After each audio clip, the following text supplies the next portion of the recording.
we're entering trade war time, obviously. There's tariffs coming from every direction. And I think it's important to separate what's happening with China from what's happening with the rest of the world, because I think there's a different discussion around economic imbalances in China, which are not even the focus of the current tariffs. So, there's a Mexico-Canada strategy that they're working on. There's a broader world strategy in terms of restructuring economic relationships and figuring out lessening the trade surplus.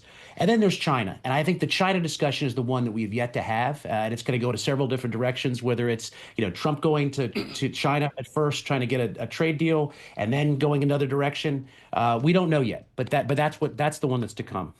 Leland, how do you think China views a potential trade war with the U.S.? Do they feel like they have leverage here, a position of strength?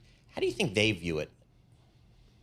They definitely don't have a position of strength, but I think they're in better position than they were last time around. I think all the announcements that we've heard for the last 6, 8 months from Beijing about bigger fiscal stimulus, more monetary firepower. There's a lot of people who've said, "Oh, look, big things are going to happen to the Chinese economy because of that." None of that has actually happened. If you look at this is all getting ready for a worst case scenario with Trump. And so they're ready to do bigger fiscal spending. They're ready to use the monetary spigots that they need to in a smaller way. We're not talking about the bazooka unless it's a break the glass emergency. And so they're getting ready.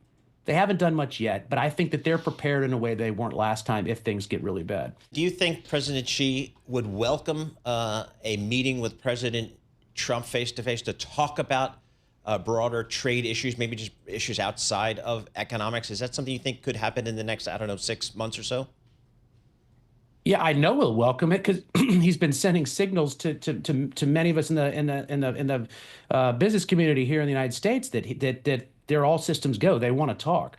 So yes, I think they want to talk very badly, but the preconditions on that will be: you can't embarrass us, you can't surprise us. We need to know what's in store for the next 6 months so that President Xi doesn't walk into a trap. So there are preconditions on any type of meeting. Leland Miller, I want to traipse delicately here, but I think it's an important conversation for this nation this morning. Trump 1 was a Lighthizer trade made out of the crucible of Robert Lighthizer's brutal childhood in Eastern Ohio. He saw Eastern Ohio crushed. What is Trump 2 trade theory compared to what it was in Trump 1? Well, I think Trump trade theory is very similar. I think Trump trade practice is diverging a little bit from the theory so far. Look, the first term, it's correct. It was very different in a lot of ways than this Trump second term, in that Trump was constantly looking for victories. He renegotiated NAFTA, he renegotiated KORUS, he negotiated a trade deal with China. These were victories. He was using tariffs for the most part as negotiating leverage towards an outcome.